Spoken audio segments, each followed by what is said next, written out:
How to add a video on Grindr. Hello everyone, welcome back to app tutorial. In this video, I'll show you how you can add a video on Grindr. So let's start. First of all, open the app and log into your account.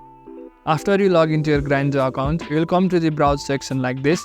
Now in order to add a video to your profile, tap on the profile photo that you can see on the top left. After that, go to My Albums. If you already have an album available, you can simply add a video to that particular album.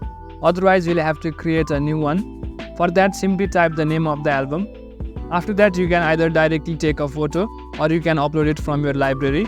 Since I'll be uploading from my gallery, I'll tap on Media Library.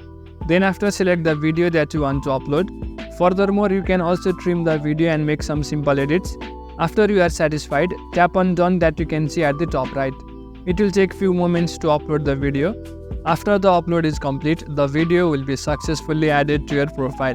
So in this way, you can easily add video on Grindr. That's it for the video.